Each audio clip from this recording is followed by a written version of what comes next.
ते माझे सोयरे सज्जन सांगाती, ते माझे सोयरे सज्जन सांगाती, पाय आठविती विठोबाचे.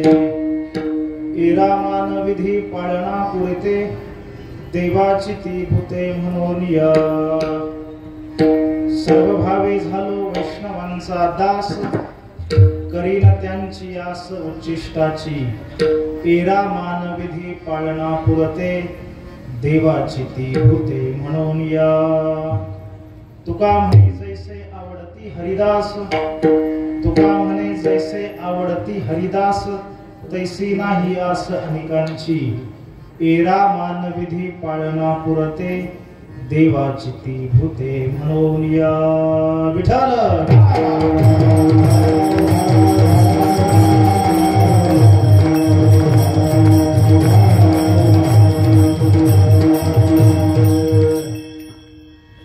ते माझे सोयरे सज्जन सांगाते, पाय आठविते विठोबाचे. इरामान विधी पाळणा पुरते, देवाची ती भूते म्हणून या. परमात्मा पंढरीनाथाच्या असीम अपार आणि अहेतुक करुणे, सर्व साधू संतांच्या कृपानुग्रहाने आशीर्वादाने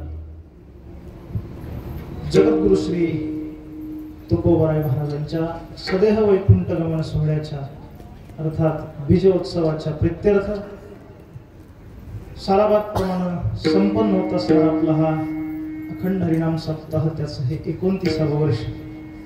त्यातल्या आजच्या 4थ्या दिवसाच्या हरिकीर्तनाकरता आपण सर्वजण इथं उपस्थित आहोत.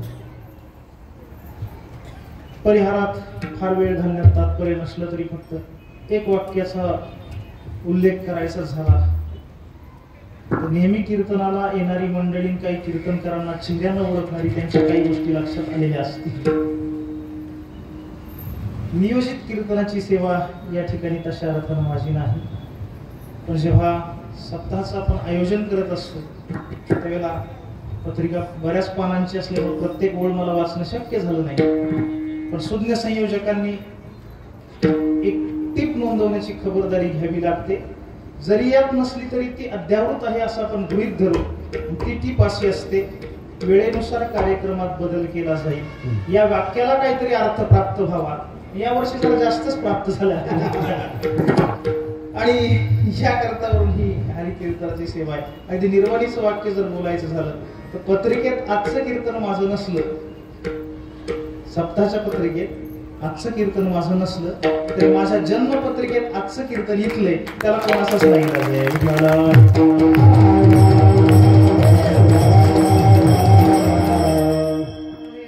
आगंतुक असणारी महाराजांची ही सेवा. या निमित्तानं आपणा सर्वांच्या उपस्थितीमध्ये स्थानाचा विचार करायचा झाला तर आपण या पंचक्रोशीत वेगळ्या रीतीनं माझ्यासारख्यानं येऊन या स्थानाचं महत्व सांगावं असा काही भाग नाही.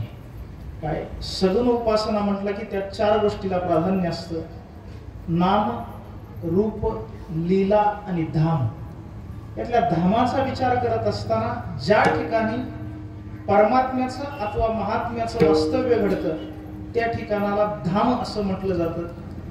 त्या वास्तव्यात त्याचं त्या अवतार कार्यामध्ये जे काही दळणवळण होतं त्यातलेही काही विशिष्ट असणाऱ्या पाऊल कोणाचे असतात त्याला अनुसरून जगद्गुरु श्री तुकोबाराय महाराज जेव्हा आपल्या व्यापाराच्या निमित्तानं देहूपासून पलीकडे कोकणाच्या दिशेने जात असायचे तेव्हा जाण्याचा महाराजांचा जो मार्ग आहे त्या मार्गावरती विसाव्याचं असणारं हे ठिकाण, त्याची निरंतर साक्ष देणारा असा हा वृक्ष आणि त्याच्या छत्रछायेत असलेली आपण सर्व मंडळी, आपणा सर्वांच्या द्वारा विश्वस्त मंडळाने त्यांची सर्व सहकारी आणि पंचक्रोशीच्या सहभागानं आणि सहयोगानं हा विजयोत्सव आपण साजरा करतो आहोत. संकल्पित वेळेमध्ये हे वाक्पुष्प महाराजांच्या चरणी समर्पित करायचे तेव्हा त्यांच्या चरणी ते वाक्पुष्प समर्पित करत असता त्यांच्याच शब्दांच्या द्वारा त्यांची ही पूजा बांधावी याकरिता सेवेसाठी निवडलेला अभंग म्हणजे गुरुजी माझ्या डोक्यात आरती तुकारामा असं होतं, पण काकांच्या बरोबर माझं मगाशी बोलणं झालं तेव्हा काकांच्याकडून समजलं की काल किंवा परवा तरी तो अभंग इथं गायला गेला. याकरता म्हणून आज ज्या अभंगाचा आपल्याला विचार करायचा आहे तो महाराजांच्या अभंग गाथेतील संतपर प्रकरणात असणारा हा 4 चरणाचा अभंग आहे। या अभंगातून महाराजांनी आपल्या अंतकरणात असणारी भगवत भक्ताविषयीची एक भावना आणि संत महात्मा महापुरुष भगवत भक्त नसलेल्या सामान्य जगाविषयीची एक भावना, अशा 2 भिन्न भावना कारण मीमांसेसह स्पष्ट केलेल्या आहेत। विठ्ठल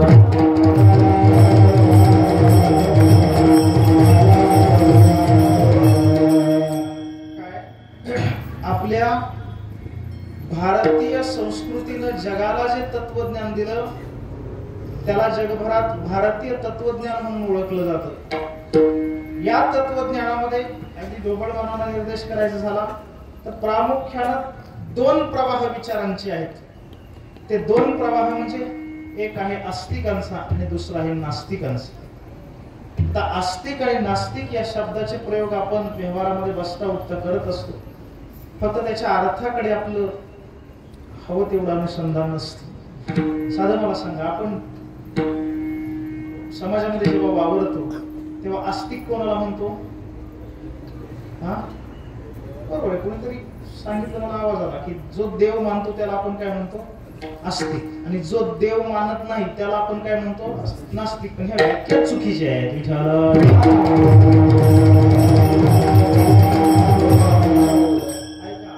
आस्तिक आणि नास्तिक हे देवाला मानणं आणि न मानणं याच्यावर अवलंबून नाही।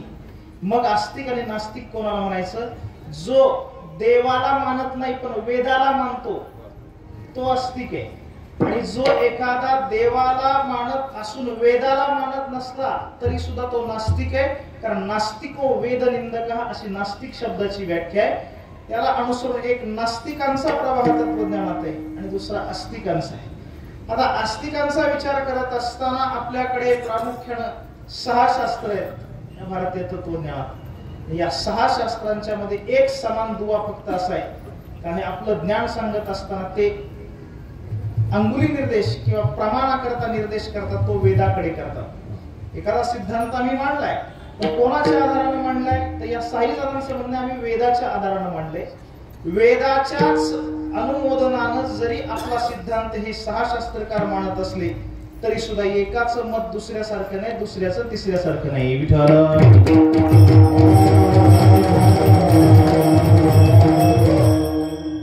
वेद प्रामाण्य एवढा एक समान धागा असला तरी कुठल्याही सिद्धांताच्या बाबतीमध्ये मुद्द्यावरती या दर्शनकारांचं शास्त्रकारांचं एकमत नाही।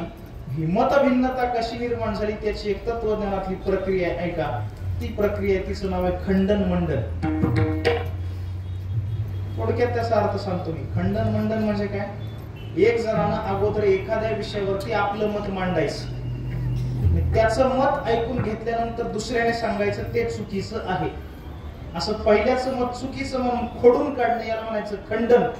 पण खंडन करण्याचा अधिकार तेव्हाच आहे त्याचं चूक आहे हे तुम्ही सांगताय, पण नेमकं त्या विषयावरती बरोबर काय याचं उत्तर तुमच्याकडे असेल तरच तुम्हाला त्याला चूक म्हणण्याचा अधिकार आहे।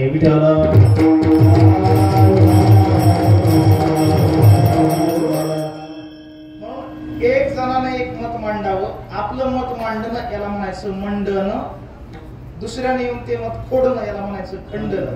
खंडन करणाऱ्यावरती जबाबदारी त्या विषयावरती आपलं मत मांडण्याची, मग आपल्या मताचं मंडन करायचं, दुसऱ्याने येऊन परत त्याचं खंडन करायचं। अशी खंडन मंडनानं ही काही तत्वज्ञानाचा प्रवास जेव्हा पुढे गेला तेव्हा आज तागायत सर्वांना पूर्व पक्षामध्ये टाकून एकमेव उत्तर पक्षात राहिलेलं अखंडित असं मत या 6 शास्त्रकारांपैकी ते म्हणजे उत्तर मीमांसेचं, त्यालाच आपल्याकडे दुसरा शब्द आहे म्हणजे वेदांत शास्त्राचा। आता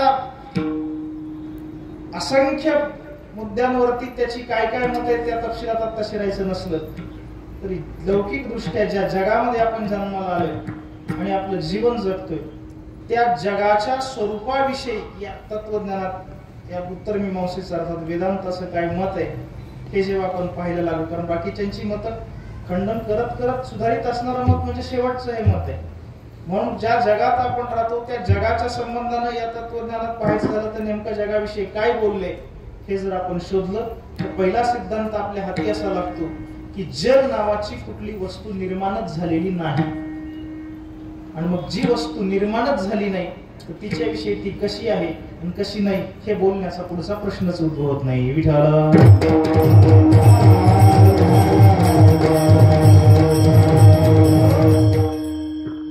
काय सिद्धांत हा जग नावाचा काही पदार्थ निर्माणच झाला नाही, त्यामुळे त्याची काही संगती लावण्याचा प्रश्नच नाही. हा जो सिद्धांत आहे याला तत्वज्ञानात म्हणायचं अजातवाद. अजातवादाच्या दृष्टीने जग नावाचा काही पदार्थ निर्माणच झाला. आता हे ज्ञानात झालं. वारकरी परंपरेत आपल्या जर संतांची वचनं पाहायची झाली तर नाथांचं या संबंधीचं प्रसिद्ध वचन आहे, प्रपंच एक झाला होता हे तो समोळी मिथ्या वार्ता. हे अजातवादाचं दिग्दर्शन.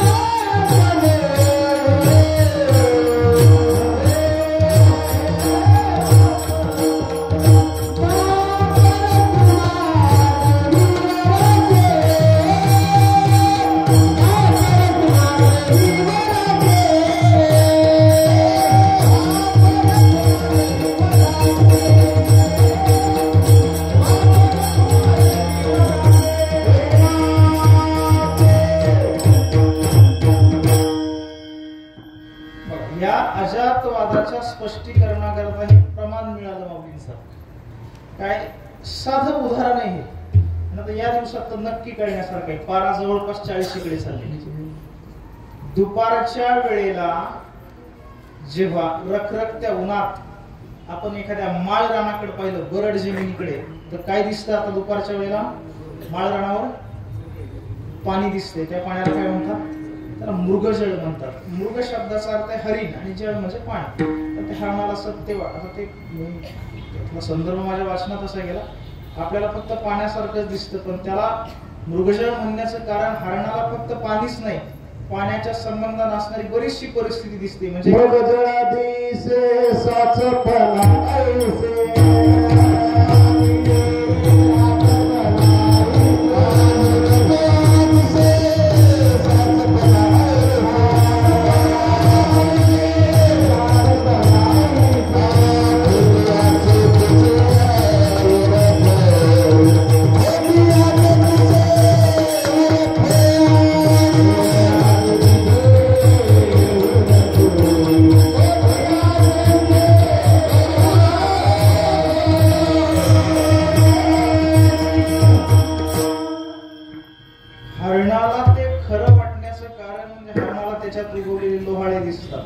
तरंगणारी बदकही दिसतात, उमललेली कमळही दिसतात असं म्हणतात. आणि त्या सगळ्या परिस्थितीला सत्य म्हणून ते पाठच्या पाठीमागे धावते. आता हे मृगजळ प्रत्येकाच्या आपल्या डोळ्याला दिसतं. उदाहरण थोडं माऊलींचे फक्त थोडी प्रस्तुतीच करायची झाली, मावळामध्ये जरा ती सोपी जाईल. रब्बीचा हंगाम आहे. का कुणास ठाऊक, पण एका शेतकऱ्याच्या मशागतीला थोडा उशीर झाला, पेरणीला लागली. त्याच्या शिवारातली पंचक्रोशीतली सगळ्या शेतकऱ्यांची पिकं निघून गेली. याचं थोडस उशीर झालेला आहे, महिना 15 दिवस. तर त्याच्या शेतामध्ये 1 एकर केळीचा बाग आहे. आणि दुसरा, आता मी मावळात म्हणल्यामुळे दुसरं काय, साळी आहेत त्या शेतामध्ये. दोन्ही पिकांना निघण्याकरता थोडासा वेळ आहे आणि त्या दोघालाही शेवटच्या एका पाण्याची नितांत गरज. पीक अगदीच अखेरच्या टप्प्यात आले, पण तेवढं एक पाणी जर नाही मिळालं तर पीक हातचं जाणार आहे.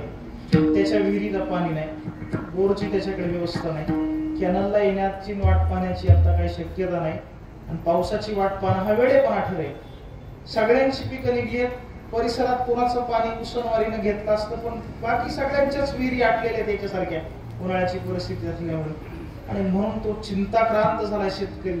हाताला आलेला घास जातो की काय, जातो की काय. दुपारची वेळ आहे, जेवला, हातावरती पाणी घेतलं, घराच्या ओरांड्यात थोड्या चक्रा मारायला लागला. शतपावली करता करता त्याने समोर डोंगराकडे पाहिलं, त्याला तळ दिसलं. कशाचं? मृगजळाचं. त्याने डोक्याला हात लावला. काय वेडा माणूस आहे मी, पाणी नाही पाणी नाही म्हणते. होईल तर एकदाच जरा 4-2 हजाराचं कर्ज होईल, कोणाकडून तरी व्याजानं किंवा उसनवारीनं आपण पैसे घेऊ आणि 5-50 नळ्या ज्या काय लागतील तिथपासून पाईपलाईन करू. कुठं? आपल्या शेतापर्यंत. मला सांगा, या पंचक्रोशीत एवढा कृषीभूषण विद्वान शेतकरी कोणी? मृगजळाच्या पाण्यावरून आपल्या शेतातलं पीक काढणं. ज्ञानेश्वर महाराज सांगतात, मृगजळाची तळी जे दिठी दुरवणी न्याहाळी, वाचोनी तेने पाणी साळी केळी लाविसी काही. त्या पाण्यावर साळी केळीचं पीक घेता येत नाही, ते पाणी फक्त दूर अंतरावरून पाहायचं. मग मला सांगा, मृगजळ खरं आहे का लटकय? लटकय. हा सगळ्यांचा अनुभव आहे. मग मृगजळ जेवढं लटक, अजातवादाच्या दृष्टीने हे दिसणारं जग तेवढं लटकय. विठाल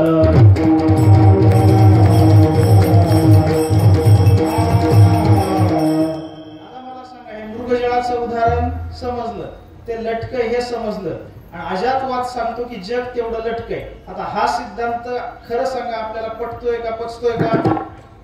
जगाला मृगजळा एवढं लटक म्हणण्याची आपली तयारी माझी तर नाही, तुमचं सांगा. आणि काही घाई नाही मला तर.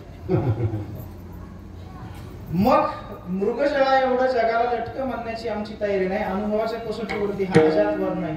याकरता मग एक पाऊल पुढे टाकून पुढचा सिद्धांत अजातवादाच्या पुढे जाऊन तत्वज्ञानाने दिला, त्याचं नाव आहे विवर्तवाद.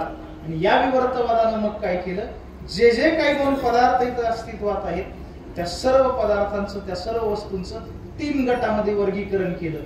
आणि त्या 3 गटांमध्ये वर्गीकरण करून मग त्या एका एका गटाला एक एक सत्ता असं नाव दिलं. त्या त्या सत्तेनुसार तो पदार्थ इथं अस्तित्वात आहे असं मानलं. त्या 3 सत्तांची नाव आहे का, पहिली आहे पारमार्थिक सत्ता, दुसरी आहे प्रातिभासिक सत्ता, आणि या दोघांच्या मध्ये असणारी एक आहे, तिचं नाव आहे व्यावहारिक सत्ता. विठाल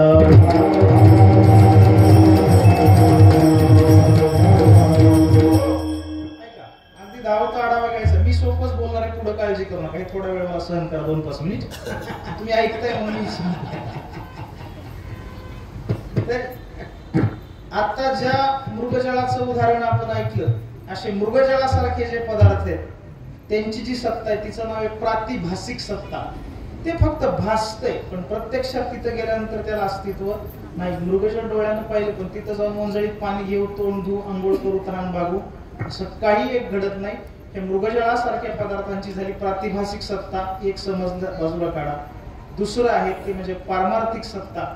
पारमार्थिक सत्ता कशाला म्हणायचं, अगदी सोपं सरळ सरळ सांगायचं झालं तर जे जे म्हणून काही दिसतंय आपल्याला, ह्या दिसणाऱ्याच प्रत्येक वस्तूमध्ये देवाशिवाय दुसरं काहीच नाही.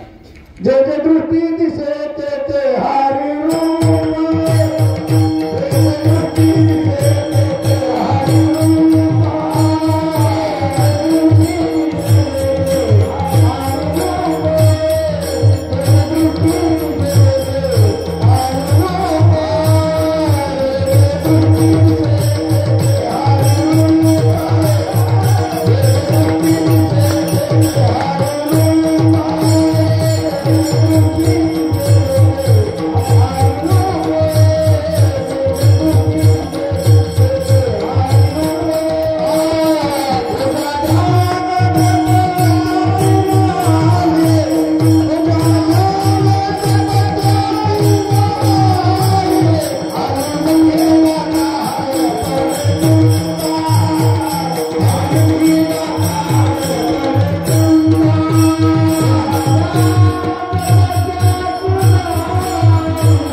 असंख्य संत वचन सापडतील, पण जे जे दृष्टी दिसे ते ते हरिरूप.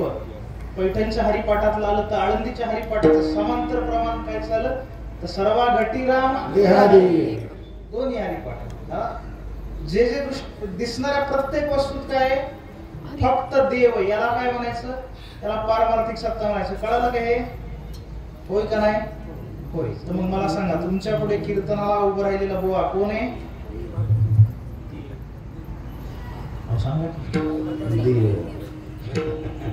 तुम्ही म्हणताय, पण श्रोत्यांची काहीतरी तयारी दिसणार. हरकत नाही, मी आपलं घोडं जरा मागून नेतो. माझ्या पुढे बसलेले सगळे श्रोते देव आहेत. देव माझे श्रोते कोण आहेत? तुम्ही सगळे देव आहात. सगळे टाळकरी आज माझ्या साथीला उभे राहिले, सगळे देव आहेत. देवावरच थांबा, लगेच महादेव करण्याची घाई करू नका. सगळे मला तुम्ही सगळे देव आहे. आता कीर्तनकार कोण आहे? आता म्हणाले जगात देवाशिवाय दुसरं काहीच नाही हे म्हटल्यानंतर कीर्तनकार देव, श्रोते देव, टाळकरी देव, हेच फक्त देव काय? जड वस्तू सुद्धा काय आहेत? एकदा आपण ठरलंय दिसणारा प्रत्येक हे जड असलं चेतन असलं काय ते सगळं देव आहे. याला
प्रातिभासिक सत्ता, पारमार्थिक सत्ता म्हणजे जे जे काय आहे ते सगळं देव आहे. पण या दोन्हीवर थांबून चालत नाही. जगात देवाशिवाय दुसरं काहीच नाही ही झाली पारमार्थिक सत्ता. पण आपलं जीवन जगायचं असेल किंवा व्यवहार करायचा असेल तर दरवेळेला हा सिद्धांत समोर ठेवून चालत नाही. अडचण अडचणी देवाशिवाय दुसरं काही नाही. स्वरूपाच्या दृष्टीने हा सगळा अभेद आहे. पण व्यवहार काढायचा असेल तर व्यवहार हा भेदाच्याच टप्प्यावरती घडत असतो. तिथं हा भेद चालत. मग पंढरीशी लोका नाही अभिमान, पाया पडे जन एकमेका. त्यातला पंढरीशी शब्द फार महत्वाचा आहे. पंढरीशी एकमेका पाया पडे, हे घरात एकमेका पाया पडे चालत नसतं. विठाला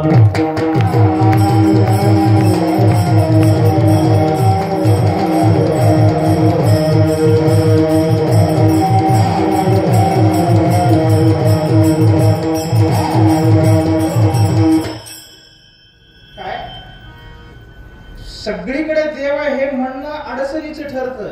व्यवहार घडत नाही. म्हणून व्यवहार व्यवहाराच्या टप्प्यावरती व्हावा, परमार्थ परमार्थाच्या टप्प्यावरती असावा. याकरता या दोघांच्या मधली सत्ता आहे ती व्यावहारिक सत्ता आहे. हा सगळा शब्द प्रपंच तुमच्या पुढे करण्याचं कारण फक्त एवढंच आहे.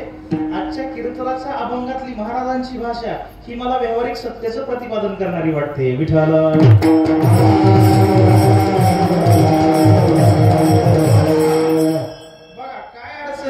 पारमार्थिक सत्तेच्या दृष्टीनं देवाशिवाय जगात काहीच नाही हे ठरलं. पण व्यवहारात अडचण काय येते पहा. आता जेव्हा मी मगाशी म्हटलं होतं श्रोते देव आहेत, कीर्तनकार देव आहेत, टाळकरी देव आहेत. आता ह्याच्यावर बसतो. आता हे बघा व्यवस्थितरित्या आपलं हे सगळं आयोजन आहे. हा आवाज सुद्धा बऱ्यापैकी फक्त मंडपातच आहे का बाहेर जातोय? बाहेरही जातोय. हा आवाज बाहेर जात असताना तो जसा एका बाजूला हा आपला महामार्ग वाहतोय तिथेही जातोय, तसाच बाजूला कुठेतरी अडचणीला अडचणीमध्ये तो आवाज काय करतोय? पोचतोय. जगात सगळेच देव हे ठरल्यानंतर दिवसभर या सगळ्या उकाड्यांना हैराण झालेला, कुठेतरी अडगळीत दिवसभर माणसांच्या भीतीने लपून बसलेला एक देव आता रस्त्यावरती आलेला आहे. येते माझं बोलणं ना. त्याच्यापर्यंत हा आवाज गेला. त्याने विचार केला कोण गो आलाय कीर्तनाला माहित नाही. तो सांगतोय सगळेच देव आहेत, आपण सुद्धा कोण आहोत? देवच आहोत. हा त्या विचार करून त्याने विचार केला ह्या सगळ्या देवांच्या मध्ये आपणही जावं कीर्तन ऐकावं. माझं बोलणं येते का ना?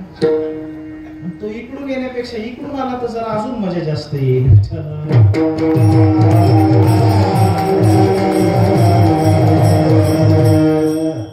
अजून ते स्पष्ट केलं नाही किंवा बऱ्याच जणांना ते समजलं नाही. काही कावरी बावरी आजचा सणाचा दिवस आहे आपला होळीचा. म्हणजे हे आपलं शेवटचा सण आहे. पण त्या वर्षभरातल्या सणात आपल्याकडे श्रावण शुद्ध पंचमीचा दिवस, त्याला नागपंचमी म्हणतात. पूजा कशाची असते त्या दिवशी? हा, तुम्ही फार मोठ्यानं म्हणताय नागोबाची नागोबाची, पण जे करतात त्यांना विचार, त्या दिवशी पूजा ते नीट ठरवा, नागाची का वारुळाची? गुरुजी, एखाद्या वर्षी जर त्या दिवसाच्या अधिष्ठात्री देवतेनं ठरवलं की ही बिचारी दरवर्षी आपल्या करता हे दूध लाया घेऊन येते, या उपवास करते, ते सगळं इथं वारुळावर वाया जातं, त्यापेक्षा नैवेद्याचा स्वीकार थेट करावा, याकरता ती देवता जर साक्षात अशी प्रकट झाली त्यावेळेला पूजा होईल असं वाटतं काय? नाही नाही, ती भांडी गोळा करायला मागून आपल्याला जावं लागतं. तो कोण आहे? देव नाही का? तो देवच आहे. पारमार्थिक सत्तेच्या दृष्टीने तो जरी देव असला तरी सुद्धा इथं जसं तुम्ही मंदिरात याल आणि देवाच्या समोर जाऊन त्याला हात लावाल, माथा टेकवाल, स्पर्श करून जवळ जाऊन दर्शन घ्याल, त्या पद्धतीनं त्याचं दर्शन करण्याच्या जर फंदात तुम्ही पडलात जवळ जाऊन, तर मग पाहुण्यांना तापण करावं लागेल. आता 8 वाजले, सकाळी 10 वाजेपर्यंत सगळे जमा व्हा, तोपर्यंत दर्शनासाठी आपल्याला ओट्यावर ठेवलं जाईल. विठ्ठल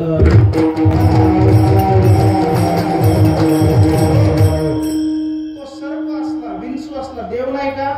देवच आहे. त्याचं दर्शन करायचं नाही का? करायचं, पण कसं? वंदावे दुरून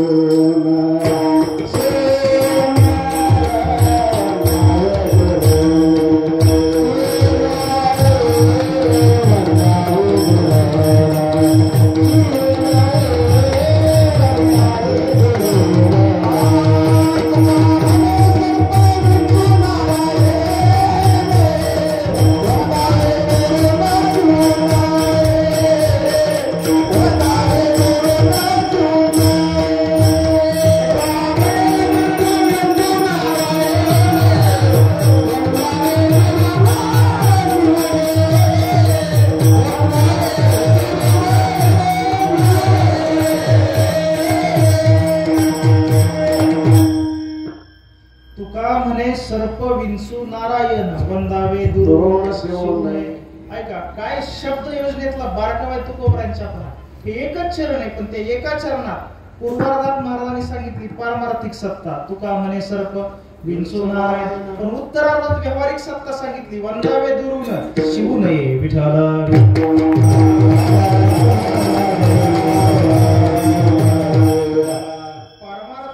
बाबतीत विचार करायचा झाला तर अभेदाचा विचार आहे. सर्वांचा अधिकार एकसारखा आहे, त्यात कुठलाही भेद नाही.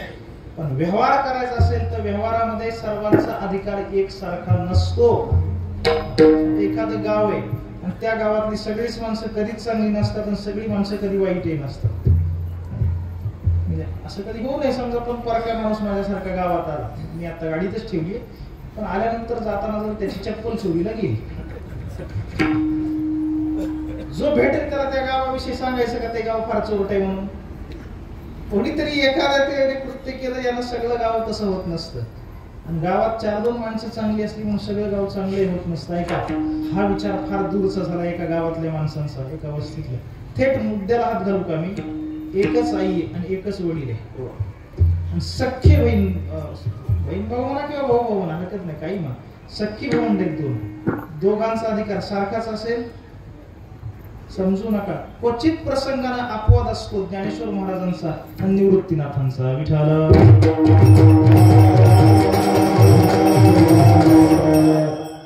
एकच आई वडील आहेत आणि तरी सुद्धा अधिकार भेदाचा विचार करायचा झाला. महाराजांच्या संबंधानं आपला हा उत्सव आहे, तर त्याच पद्धतीने थोडं बोलायचं झालं. पहा, महाराजांच्याच अभंग गाथेत महाराजांनी एका ठिकाणी काही उदाहरण सांगितले. का उदाहरणांमध्ये आपल्या स्वयंपाक घरापासून सुरू होतात. प्रत्येकाच्या घरी आपल्या दूध दुभतं असतं. ऐका, मला दुधाचा पुढचा प्रवास सांगा कोणीतरी. दुधाचा लगेच चहा करण्याची घाई करू नका. दुधापासून पुढे काय बनतं? दही बनतं. दह्याच्या पुढे कोणी लोणी म्हणतंय, कोणी ताक म्हणतंय, नेमकं काय? तर ते लोणी का ताक, त्याचं उत्तर आहे दोन्ही. दोन्ही. त्यातला अगोदर लोणी का अगोदर ताक? अगोदर ताक का अगोदर? ते हे बघा, ते काय, या शब्दछलाला काही अर्थ नसतो. अगोदर काय, त्याला तत्वज्ञानातला पारिभाषिक शब्द युगपत. युगपत म्हणजे एकाच वेळेला जोपर्यंत सारभूत भाग वर येत नाही तोपर्यंत खालच्याला ताक आणता येत नाही, आणि खाली ताक रूपाने शिल्लक राहत नाही तोपर्यंत वरच्याला लोणी. एकाच वेळेला ते घडतं, आधी काही नसतं. तर ते काहीतरी लोकांना अडचणीत टाकण्यासाठी ते आपल्याकडे ते वारंवार म्हटलं जातं, ते कोंबडी आधी का अंडा आधी. अडचण अशी आधी म्हणजे काय हेच आधी कळालेलं नसतं. विठाला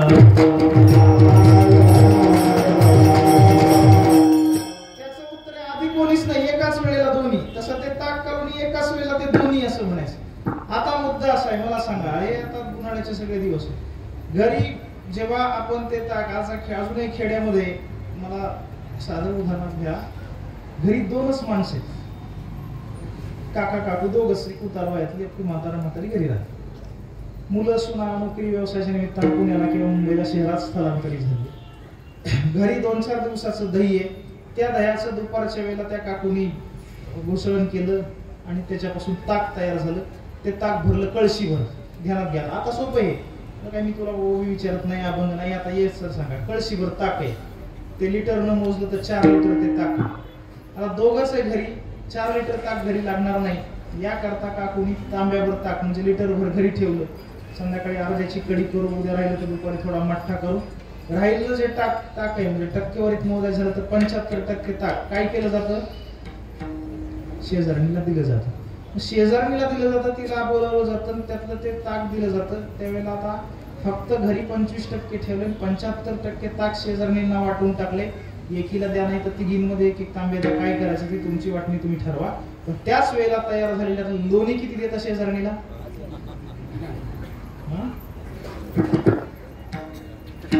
देता काय, दाखवत सुद्धा नाही. फार तर वेळ असला, दोघींना मैत्रीण जवळची असली तर ताकाला आल्यानंतर तिला कब्बर चहा पाजला जाईल. सध्या हे चहावर आलं, पण भाग्यवान होती आमची पिढी, 9वारी लुगड्यातल्या म्हाताऱ्या आम्हाला आजी म्हणून मिळाल्या.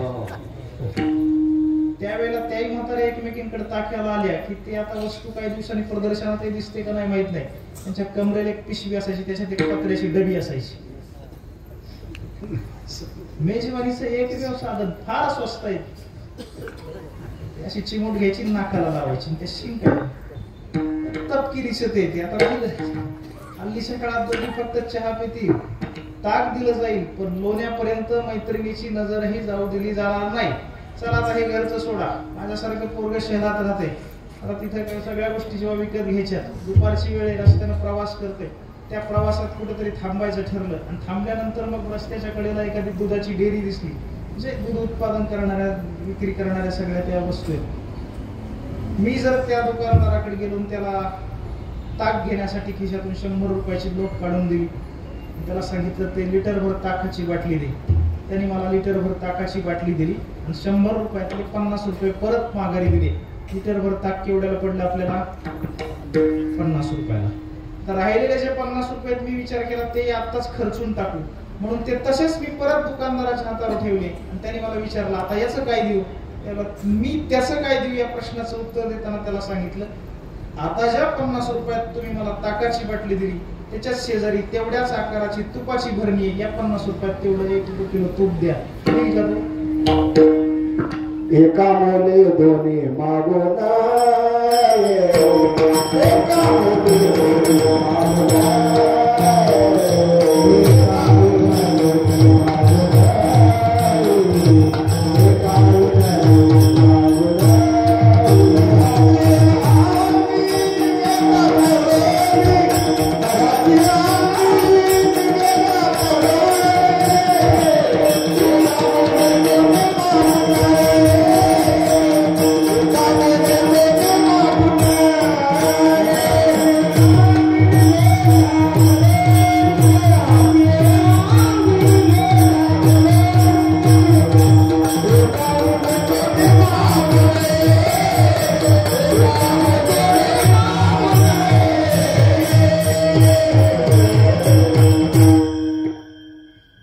त्या 50 रुपयात तो देईल का नाही हा प्रश्न पुढचा आहे. तुकाराम महाराज व्यवहार शिकवताना सांगतात, शहाण्या माणसानंच तेवढ्या किमतीला ते मागू नये. दयाची अंगी निघे ताक लोणी, एका मोले दोन्ही मागू नये. आता मला सांगा, त्या दुकानदाराला मी किती जरी ओरडून सांगितलं ते लोणी आणि ताक दोघं निर्माण एकापासून झालेत का दोघां म्हणजे कोणापासून झाले? एकापासूनच. ऐका, ताक आणि लोणी एकापासूनच जन्माला आले. बरं, एकच त्यांची आई आहे एवढं नाही तर जन्माची तारीख एक आहे का वेगळी आहे? एकच. तारीख असू नये, जन्माची वेळ ती सुद्धा एकच आहे. म्हणजे आई वडील एकच, जन्माची तारीख जन्माची वेळ एकच, तरी सुद्धा दोघांची किंमत वेगळी आहे. जी किंमत लोण्याची आहे ती ताकाची नाही. जे सामर्थ्य लोण्याचे त्या सामर्थ्याची बरोबर ताक करू शकत नाही. दोघांचा अधिकार तिथं जसा भिन्न. अजून दुसरं उदाहरण तिथं देताना महाराज म्हणले, वरती बघा, फक्त इथं मंडप आहे, बाहेर जाऊन बघा. योगायोगानं आज पौर्णिमेचा दिवस आहे. आकाशात कोण आहे आता रात्रीच्या वेळेला? चंद्र आहे. एकटा चंद्रच आहे का अजून काही आहे? अजून तारांगण आहेत, चांदणे आहेत. किती चांदणे आहेत आकाशात? असंख्य, मोजता येत नाही. ही आपली पळवाटीची उत्तर आहेत. असंख्य, अनंत, अगणित. चंद्र किती आहे? एक. इथं मावळातला, पलीकडे गेले की जुन्नरला वेगळा. आणि प्राकृतिक दृष्ट्या किती आपले विभाग असू द्या, वायुमंडलात चंद्र एकच. चांदण्या असंख्य, मोजता येत नाही. एखाद्या वेळेला जर एखादा ढग आला अचानकपणे, काय अवकाळी ते वातावरण निर्माण झालं आणि त्या ढगानं 100-500 चांदण्या झाकून टाकल्या, काही फरक पडेल का? आता नाही पडणार. पण तोच ढग जर सरकत आला, तो चंद्रावरती आला तर फार मोठा फरक पडेल. आता ज्या पद्धतीने बाहेर ते सगळं लख्ख प्रकाश पडलेला आहे, ते सगळं काळोख त्या ठिकाणी निर्माण होईल. हे प्रकाश आणि अंधार ह्या तर फार अलीकडच्या गोष्टी झाल्या. प्राकृतिक सृष्टीमध्ये समुद्राची भरती आणि ओहटी हीच त्या चंद्राच्या असण्यावर आणि नसण्यावर असते. राहतात कुठं? एकाच गावामध्ये त्या तारांगणांचं आणि चंद्राचं राहणे, पण तरी सुद्धा ती सगळी तारांगणं एकत्र येऊ नये. एक त्या चंद्राची बरोबरी करू शकत नाही. आकाशाच्या पोटी चंद्र, तारांगणे. हे दुसरं उदाहरण झाल्यानंतर तिसरं उदाहरण महाराजांनी दिलं ते हे दगडाच. दगडाचा साधारणपणे रंग असतो तो म्हणजे काळा, पण जसा काळ्या रंगाचा दगड असतो तसा पांढऱ्या रंगाचा दगड असतो.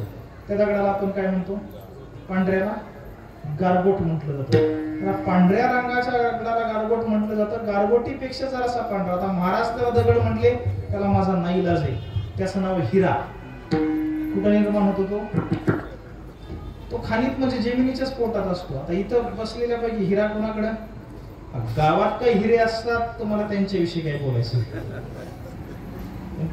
ज्याला डायमंड म्हणतात आपण, तो जसा दागिना म्हणतात, तो हिरा घ्यायचा म्हणलं तर इथं कुठं मिळेल का? नाही. त्याला थेट पुण्याला जावं लागेल. पुण्यात तुम्ही म्हणाल दिघीन विश्रांत थोडी, तसं चालत नाही. लक्ष्मी रस्त्याला गेल्यानंतर त्याची ती दुकाने लाखो रुपये खिशात असावे लागतात, तेव्हा तुम्हाला तो हिरा घरी आणता येतो. तो त्या पृथ्वीच्याच पोटातून जन्माला आलाय. गारगोट विकत घ्यायचे असेल किती पैसे लागतात? हा प्रश्नच हा हास्यास्पद आहे. विकत कशाला? इथून थोडस 4 पावलं चालत गेलं की रस्त्याच्या बाजूला किती गारगोटी आपल्याला सापडतील. गारगोट आणि किंमत हे 2 शब्दच एका वाक्यात येत नाही. दोघं कुठून जन्माला आले? एकाच पृथ्वीच्या पोटात, पण तरी सुद्धा दोघांची किंमत वेगळी आहे. दोघांच्या जे सौंदर्य हिऱ्याचे त्याची बरोबरी ती गारगोट करत नाही. पृथ्वीच्या पोटी हिरा गारगोटी, दोहोची संसाठी करू नये. आता हे 3 उदाहरण आहे का? एक उदाहरण दह्याच्या पोटापासून निघणाऱ्या ताकाचं आणि लोण्याचं. दोघांचा अधिकार वेगळा आहे. एकाच आकाशाच्या ठिकाणी राहणारा चंद्र आणि चांदण्या, दोघांचं सामर्थ्य वेगळे. एकाच पृथ्वीच्या पोटातून निर्माण होणारा हिरा आणि गारगोटी, दोघांच्या सौंदर्यामध्ये महद अंतर आहे. या पद्धतीने जेव्हा 10-5 माणसांचा समुदाय असतो, त्या समुदायामध्ये त्या 10-5 लोकांच्या कुणीतरी एखादा महात्मा असतो, भगवत भक्त असतो. इतर माणसं जशी आहेत तशा पद्धतीने त्याचा अधिकार नसतो. दिसायला जरी तो त्यांच्यासारखा असला तरी सुद्धा त्याचा अधिकार काही वेगळा आहे. तो समोर आल्यानंतर त्याच्याबरोबर विशेष आदरानं वागावं. तुका म्हणे तैसे संत आणि जन दोहोसी समान.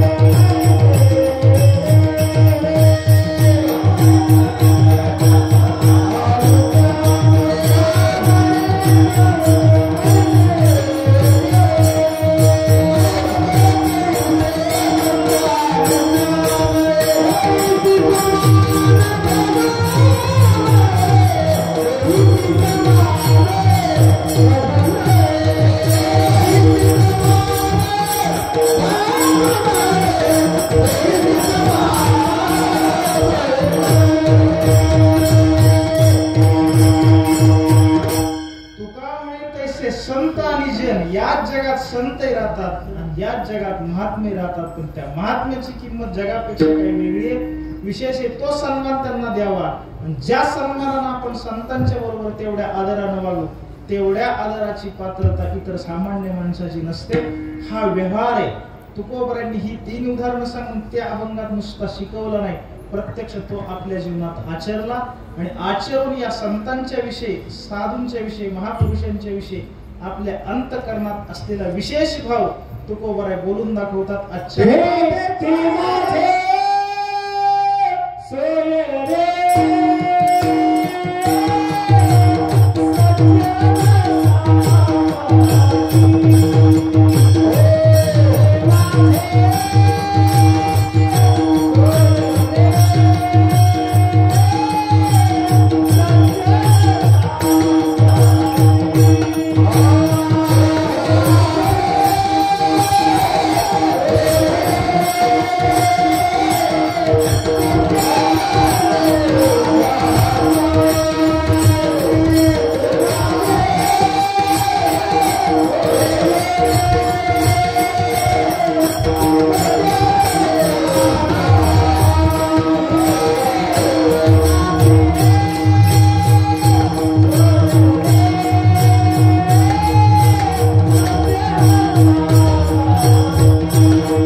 माझे सोयरे सज्जन सांगाती पाय आठविती विठोबाचे. आपल्या अंतकरणात असणारी सत्पुरुषांच्या विषयीची भावना महाराज सांगतात. ते माझे सोयरेत, ते माझे सांगाती आहेत. कोण? त्यांच्याकरता इथं शब्द घेतला तो म्हणजे सज्जन. सज्जन या शब्दाचा विचार करायचा झाला तर हा एक संधियुक्त शब्द. सत अधिक जन बरोबर सज्जन असा शब्द तयार होतो. सत जानाती इति ते सज्जन. सरळ त्याचा अर्थ आहे सत तत्वाला ज्याने अपरोक्षत्वाने जाणलेलं असतं किंवा तत्स्वरूप झालेला असतो त्याला सज्जन असं म्हणावं. मग सत तत्वाला प्राप्त झालेला त्याला सज्जन म्हणावं. मग प्रश्न निर्माण होतो सत म्हणजे नेमकं काय? या सतचं उत्तर थोडक्यात सांगायचं झालं तर सत्य तू, सत्य तू, सत्य तू विठ्ठला विठोबा हे या जगातलं सत तत्व आहे. सत असणाऱ्या विठोबाला जे आपलं करतात त्याला काय म्हणायचं? त्याला सज्जन म्हणायचं. म्हणजे या सज्जन शब्दाची व्याख्या उत्तरार्धात आहे. पाय आठविती विठोबाचे. अन्वयच पाहायचा झाला पहिल्या चरणाचा. जे विठोबाचे पाय आठविती ते सज्जन माझे सोयरे आणि तेच माझे सांगती. विठ्ठल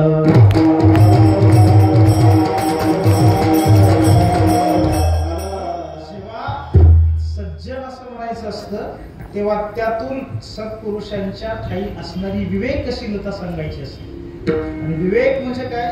दोन गोष्टी एकत्र असतात तेव्हा त्या एकत्र असणाऱ्या गोष्टींना वेगळं करणं त्यातल्या सारभूत गोष्टीचा स्वीकार करणं, आसार बाजूला काढणं, याला विवेक म्हणायचं. यानुसार सत्तत्वाला आपलं करतात म्हटलं की तत्सापेक्ष असत हे आलंच. भगवद्गीतेची परिभाषा आहे ना, असतो विद्यते भावो ना भावो विद्यते सतः उभयोरपि दृष्टान्तस्तोनयोस्तत्वदर्शिभिः. सत असताचा निवाडा करून असत रूप असणाऱ्या जगताला बाजूला करून अधिष्ठानभूत असणाऱ्या विठोबाला ते कसं आपलं करतात याकरता माऊलींच्या ओव्यांचा आढावाच घ्यायचा झाला तर ज्ञानेश्वर महाराज सांगतात, या उपाधी माझी गुप्त चैतन्याचे सर्वगत ते तत्वज्ञ संत स्वीकारिती. आणि कसं ते म्हणत असताना इथं माऊलींनी आणि एकूणच संतांची विवेकशीलता सांगताना यांना जे उपमा दिली ती दिली राजहंसाची. राजहंस काय करतो एकत्र असणाऱ्या दुधाला आणि पाण्याला वेगळं. राजहंस म्हटलं की ते काही लक्षात येत नाही. माणसं विचारतात राजहंस म्हणजे काय, मग सांगावं लागतं राजहंस हा पक्षी आहे.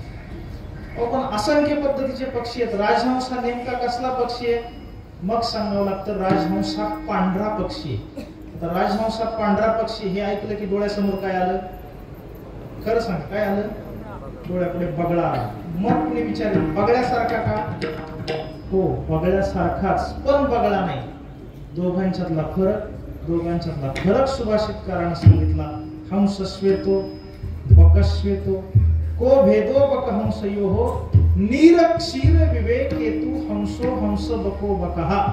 हंसही पांढरा आहे बगळाही पांढरा आहे, पण दोघांच्यातला फरक हा आहे की दूध आणि पाणी समोर आल्यानंतर जो सरसकट पिऊन टाकतो त्याला बगळा म्हणायचं, जो वेगळे करतो त्याला राजहंस. आता कसा वेगळे करतो, आता वेळच घ्यायचा जरा 1 मिनिटाचा फक्त. तर ते राजहंस दूध पाण्याला वेगळं करतो म्हणजे नेमकं काय, त्याच्या बाबतीमध्ये बऱ्याचशा पद्धतीने काही वेगवेगळे प्रकार सांगितले जातात.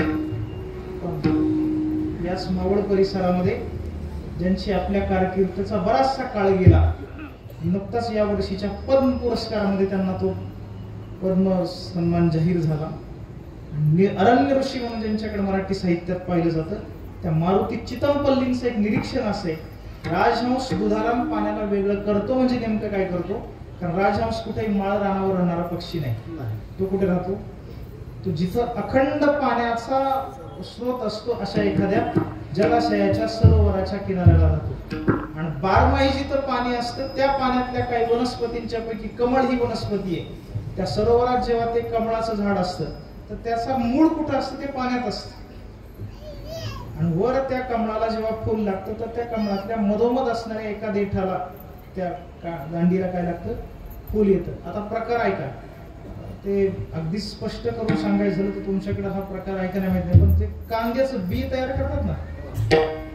आता ते बी घरी जर तयार करायचं असेल तर काय केलं जातं, कांदा अर्धा कापला जातो, असा उभा नाही आडवा, आणि मग वरची बाजूला काढायची आणि खालची बाजू जेव्हा आपण जमिनीत पुरू त्यावेळेला मग त्याला जी पात उगवते तर त्या सगळ्या पातांना फुल येतं का नाही, मग मधोमध असणारा फुल येतं. आता तशाच पद्धतीनं ते कमळाचं झाड आहे, त्या कमळाच्या मधल्या त्या दांडीला वर जेव्हा फुल येतं तेव्हा त्या फुलापासून तर मुळापर्यंत जाणारी त्याची ती दांडी आहे, ती आतमधून पोकळ असते पण रिकामी नसते. आतमध्ये असणाऱ्या त्या नळीमध्ये पोकळीमध्ये पांढरा शुभ्र द्रव असतो, तो दुधासारखा द्रव असतो. आता त्याचं मूळ कुठे, पाण्यात. त्याच्या अवतीभोवती झाडाच्या काय, पाणी द्रव रूप आहे, आणि त्या नळीत असणारा तो द्रव ते दूध काय ते पण द्रव रूपच आहे. राजहंस पोहत त्याच्यापर्यंत जातो आणि राजहंस आपल्या चोचीनं त्याची ती दांडी फोडतो. आता सांगा, आत असलेलं दूध ते द्रवरूप आहे, बाहेरचं पाणी द्रवरूप आहे. त्याच्यामध्ये ती दांडी फोडल्यानंतर दोन्हीपैकी एक काहीतरी घडेल ना, बाहेरचं पाणी तरी आत जाईल अथवा आतलं दूध तरी बाहेर येईल. पण राजहंसाकडे चातुर्य आणि तत्परता इतकी असते, बाहेरच्या थेंबर पाण्याला आत जाऊन देत नाही, आणि आत असलेलं थेंबरही दूध बाहेर पाण्यात मिसळण्याच्या आत तो पटकन आतलं दूध पिऊन टाकतो. या पद्धतीने त्या दुधाला आणि पाण्याला राजहंस वेगळं काढतो. विठाल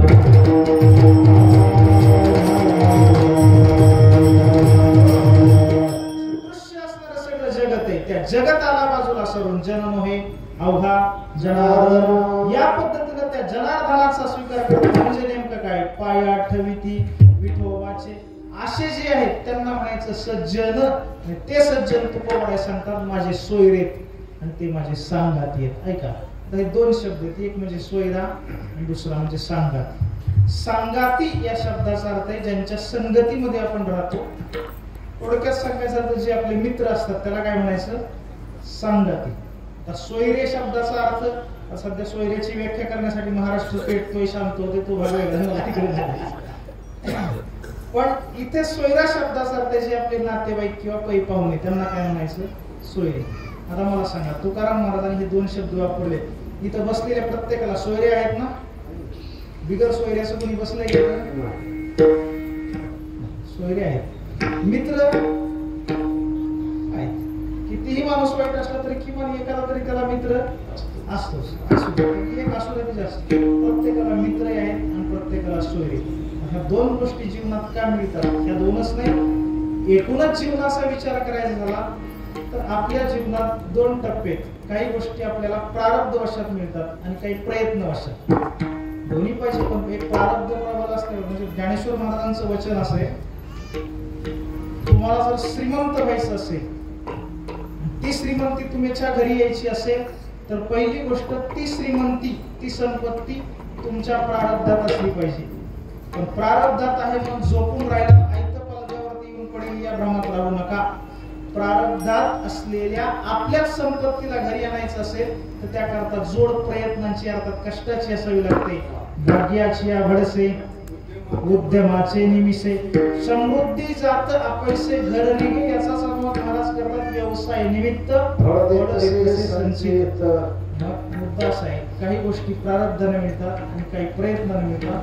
आता आपल्या समोर या दोन गोष्टी आहेत, एक आहे सोयरा, दुसरा आहे सांगाती. आता मला सांगा, आपल्याला जे सोयरे मिळतात हे आपल्याला प्रारब्धाने मिळत असतील का प्रयत्नानं? आपल्याला मिळालेले सोयरे प्रारब्धाने मिळाले का प्रयत्नानं? बघा, म्हणजे अगदी मी तुम्हाला स्पष्ट करतो, पुन्हा काही शंका राहण्याचं कारणच नाही. कधी कधी समाजात असं घडतं, तर तुमच्याकडे घडत नसेल तर कीर्तनानंतर मला येऊन सांगा की आमच्या नाही असं घडलं. काय घडतं? सोयरी पुढे जाते, म्हणजे विवाह या संस्कारानं जाते. कधी कधी असं घडतं. बघा, घरात जेव्हा एखादा मुलगा त्याचं शिक्षण पूर्ण होतं, नोकरी व्यवसायात तो स्थिर स्थावर होतो, आणि मग घरची माणसं विचार करतात आता याचं लग्न लावून दिलं. आणि मग त्याच्याकरता माणसं जेव्हा सोयरीकी बघायला सुरुवात करतात, तर समजा वाकसाई मधला जो माणूस आहे तो सुरुवात पाहायला करत असताना पश्चिमेकडे जाईल, मग लोणावळ्यामध्ये एखादं स्थळ पाहिजे, पलीकडे जाऊन रायगड जिल्ह्यामध्ये थोडीशी काही चाचपणी करेल, तसंच पलीकडे मुरबाड, ठाण्यामधून तसंच नाशिक परिसरात, तिकडून पुन्हा खाली तसंच मराठवाडा दर्शन करण्यासाठी जालना, परभणी, पुन्हा खाली फिरून आल्यानंतर सोलापूर, सांगली, सातारा मार्गे पुन्हा कोल्हापूर, कोकणामध्ये उतरून रत्नागिरी, रायगड, असं सगळं महाराष्ट्र दर्शन होतं. 4-5 वर्ष त्यात जातात. लग्नाचा योगच येत नाही. 70-80 मुली पाहिल्या जातात. लाखो रुपये प्रवासावर खर्च केला जातो. कधी यांना पसंत असतं तर समोरून नकार असतो, कधी समोरचे वैमनत असतात तर यांना नको वाटतं, कधी दोघांचा होकार असतो तर यांच्या गावात कोणाला तरी आवडलेलं नसतं. नाही करायचं सगळ्यांना. असं काही ना काही घडत आहे का? शेवटी मुलाचं लग्न होतं कुठं माहितीये का? आपल्याच गल्लीत 2 घरं सोडून पलीकडे असणाऱ्या घरची मुलगी घरात सून म्हणून येते. आता मला सांगा, तिला सून म्हणून घरी आणायचं होतं का? नव्हतं. त्यांना ते एवढं महाराष्ट्रभर फिरायची गरजच नव्हती. पण ते लग्न आमच्यासारखं कोणीतरी घरी जातं आणि मग ते चहा पाणी सुरू असताना मग घरची माणसं येतात, नमस्कार करतात, तो सासरा माणूस ओळख करून देतो, हे आमच्या सुनबाई. आत्ताच आमच्या दादाचं लग्न झालं 2 महिन्यापूर्वी. काहीतरी विचारावं म्हणून आपण सहज विचारावं, कुठली तुमच्या दादाची सासरवाडी? ते सांगतात समोर ते घर दिसते. मग हे म्हटलं तो माणूस सगळं सांगतो, एवढं फिरलो तेवढं. हसता हसता बोलता तो माणूस सांगतो जाऊ द्या, काय आपल्या हातात आहे, शेवटी या गाठी कोण बांधतं? ब्रह्म. त्याला दुसरं कामच नाही, याची बांध त्याची सोड, त्याची बांध. पण यातला मूळ अर्थ लक्षात घ्या. ब्रह्मदेव गाठ बांधतो या शब्दाचा गर्भित अर्थ असा आहे, त्या मुलाच्या भोगाचं प्रारब्ध त्या मुलीच्या संबंधाने आणि त्या मुलीच्या भोगाचं प्रारब्ध या मुलाशी अनुकूल आहे, त्या गाठी तिथेच पडतात. तुमच्या प्रयत्नांना फारसा काही त्यात अर्थ नसतो.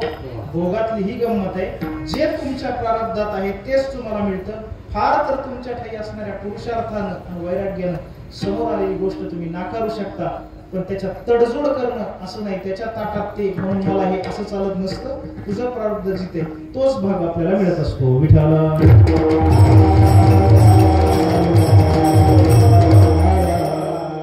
एक गोष्ट आपली इथं स्पष्ट झाली की सोयरे आपल्याला मिळतात आपल्या प्रारब्धानं, आणि आपले जे मित्र असतात, संगत जे आपली सांगत येत ते मात्र आपल्या प्रयत्नावर अवलंबून. आपल्याला वाटलं एखादा माणूस चांगला आहे, त्याच्याबरोबर मैत्री करावी, थोड्याशा प्रयत्नाने त्याच्या संगतीत जात आहेत. काही वेळेला असलेली मैत्री जरा त्रासदायक वाटायला लागते. थोडासा प्रयत्न केला तर ती मैत्री तोडता येते. म्हणजे प्रयत्नानं मैत्री तोडता येते, प्रयत्नानं मैत्री जोडता येते. सोयरिकेचं तसं नसतं. आता बऱ्याचशा वेळेला ते पेच प्रसंग आपल्याकडे हल्ली निर्माण झाले. मामाकडून असणारा आईचा वाटा भाच्याला घ्यायचा आहे, त्याकरता मग हे रोज रोज नवीन नवीन काहीतरी आपल्या समाजात कानावरती येते. त्यासाठी दोघं एकमेकाच्या नावानं आंघोळे करतात, आणि भाचा सांगतो माझी आई एकटीच आहे, तिला भावच नाही, आणि मामा सांगत असतो माझ्या बहिणीला कोणी मुलगाच नाही. जरी एकमेकाचं मामे पण आणि भाचे पण ते लपवत असले, नाकारत असले, तरी वास्तवातली परिस्थिती तुम्ही बदलू शकता का? नाही. प्रारब्धाला तुम्हाला जे सोयरे मिळाले त्यात तडजोड करता येत नाही, पण तुमचे जे संगती आहे, मित्र आहेत, ते मात्र तुम्ही बदलू शकता. त्यांच्याबरोबर मैत्री करू शकता. तो 25 वर्षाची युती तोडता येते, हवी तशी परत करता येते. तर तुमच्या मैत्रीचं कुठं ठिकाण घेऊन बसले. मग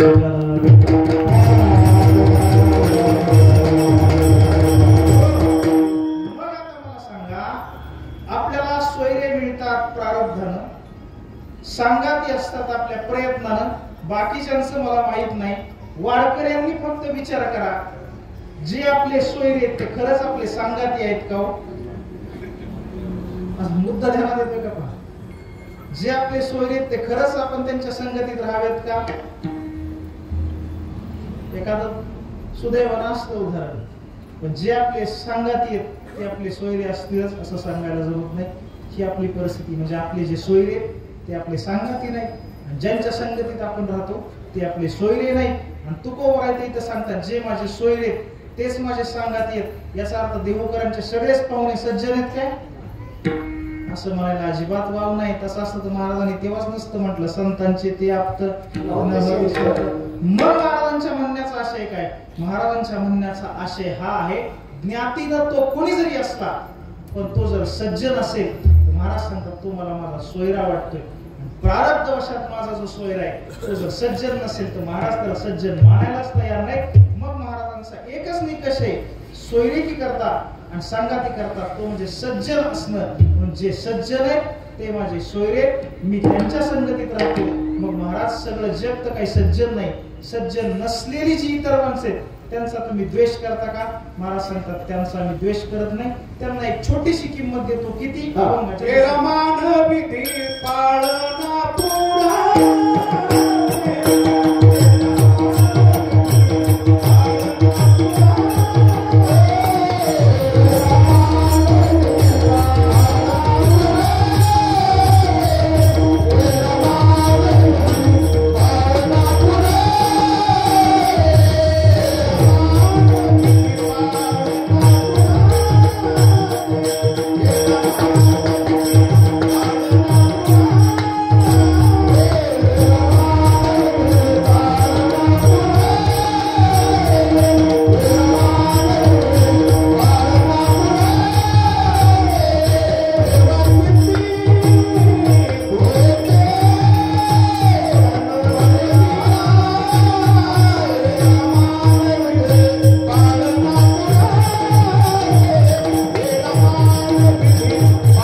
कीर्तन 9 वाजता संपणार आहे.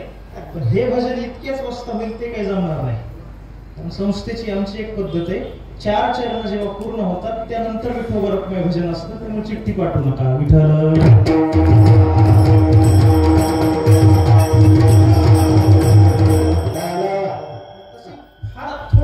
काळजी करू नका, मी वेळेत संपवतो. सज्जन नसलेल्या इतर सामान्य माणसांचा द्वेष करतो का? आम्ही द्वेष करत नाही. त्यांना एक किंमत देतो. किती किंमत? व्यवहार पाळण्याएवढी. एरा मान विधी पाळना पुरते. समोर आल्यानंतर त्याला जयहरी करावा एवढा व्यवहार आम्ही पाळतो.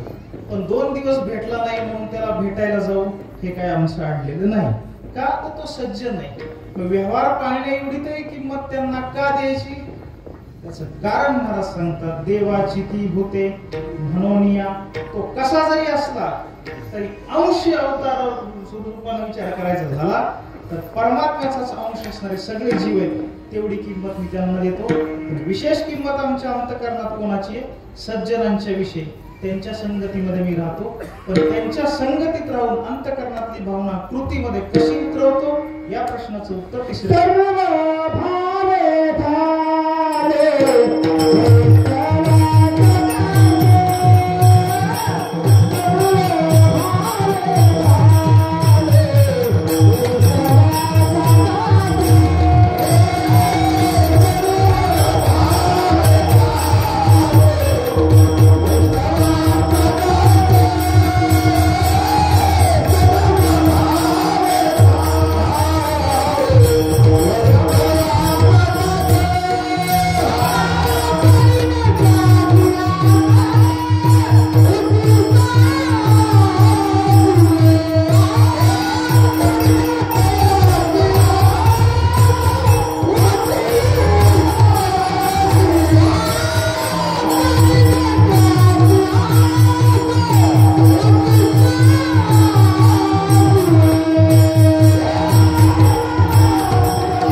त्यांच्या संगतीत राहतो. संगतीत राहून दास्यत्व भावानं मी त्यांची सेवा करतोय. सर्व भावे झालो वैष्णवांचा दास. आणि त्या सेवेच्या मोबदल्यात त्यांचं उच्चिष्ट व त्यांच्या मुखातून एखादं आशीर्वचन माझ्या कल्याणाकरता मिळावं याची अपेक्षा करतोय. आणि आवडी निवडीचा विचारच करायचा झाला शेवटी महाराज निर्वाणीचं बोलतात, या जगात मला जेवढे हे हरीचे दास वैष्णव सज्जन आवडतात तितकी आवड इतर कोणाची नाही. अभंगाचं शेवट. जैसे आवडती हरिदास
Oh,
जगावरती 2019 सालीचे कोरोना सारखं महामारीचं जे संकट आलं होतं त्या काळामध्ये आजो आपण देखावा दाखवतोय या देखामध्ये जे आपले शेतकरी असतील, डॉक्टर असतील, वैद्यकीय अधिकारी असतील, नर्स असतील, अनेक जणांनी या कोरोनाच्या काळामध्ये आपला जीव वाचवण्यासाठी प्रयत्न केला. अनेकांनी त्याच्यासाठी बलिदान पण दिलं. अशा या कोरोनाग्रस्तांसाठी वाचवणाऱ्या या टीमला आपण जोरात टाळ्यांच्या गजरात त्यांचं स्वागत करायचंय. खरोखर त्यांनी आपल्याला एवढी मदत केली की त्याच्यामुळे आपला प्राण वाचू शकला. या टीमसाठी आपण जोरदार टाळ्यांच्या गजरात स्वागत करायचंय.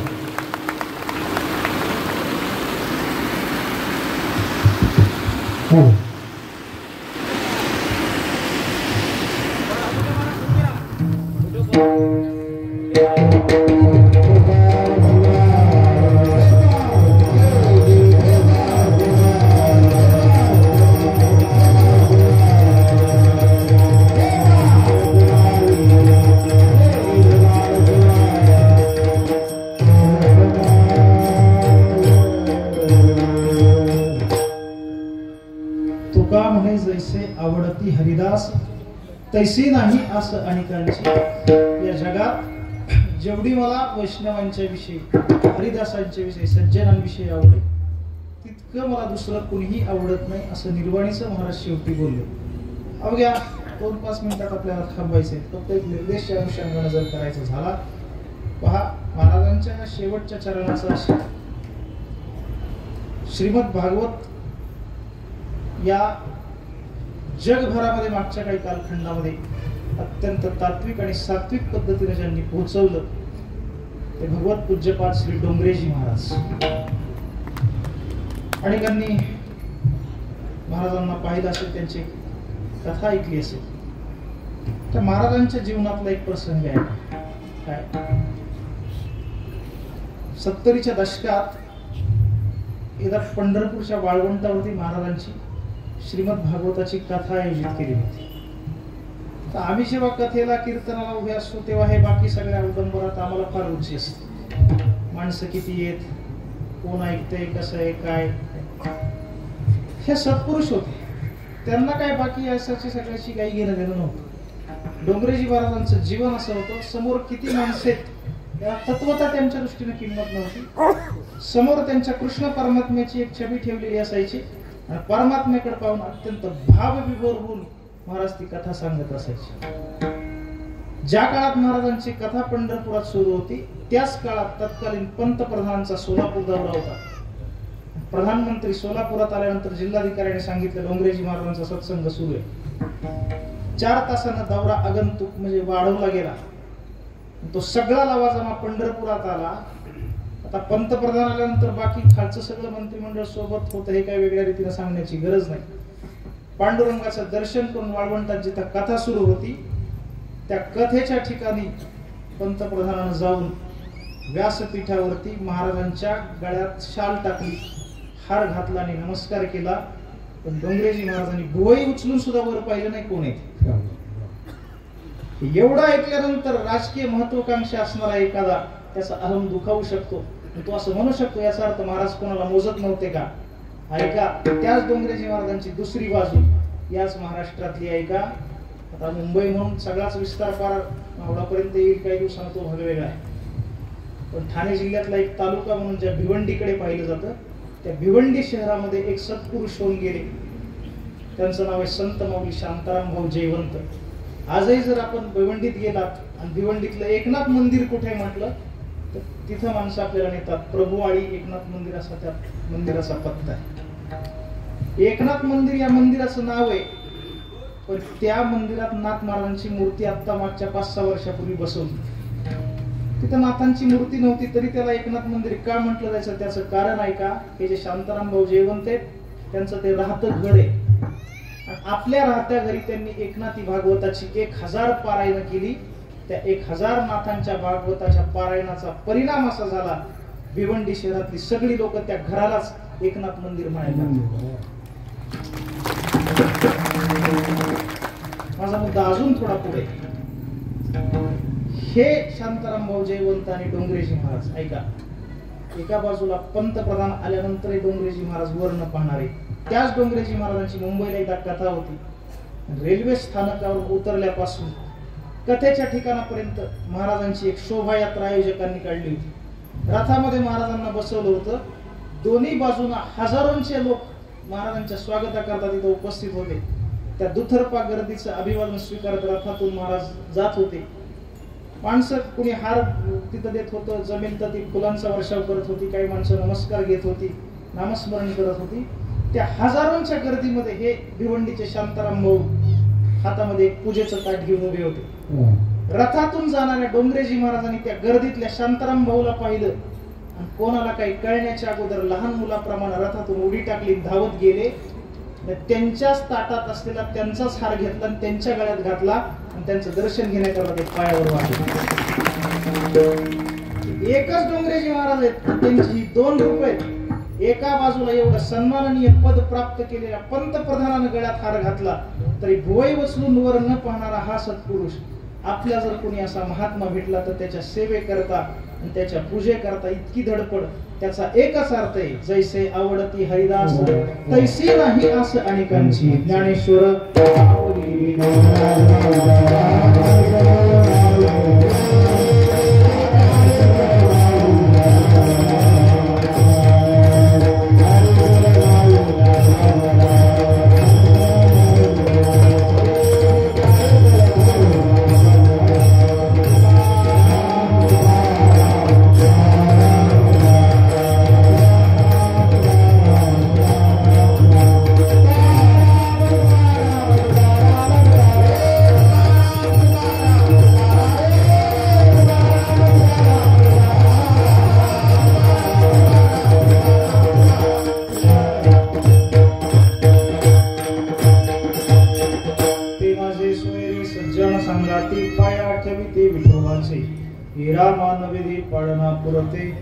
देवाची ती होते म्हणून या संकल्प वेळेत महाराजांच्याच या अभंगाच्या अनुषंगाने त्यांची सेवा करण्याकरता हे मोडकं तोडकं चिंतन करून आपल्या पुढे वेळ वाढत बोलण्याचा हा केविलवाना केलेला प्रयत्न.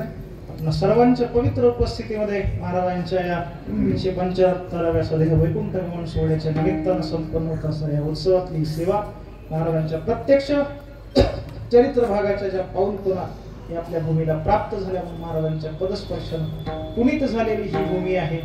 म्हणून अशा ठिकाणी महाराजांच्या चरणी ही सेवा समर्पित करत असतात. त्यांच्याच भाषेत त्यांना आपण इतकंच म्हणूयात, असो मंत्रहीन क्रिया नकाचर्या विचारू, सेवेमध्ये जमाधारा कृपा करा शेवटी.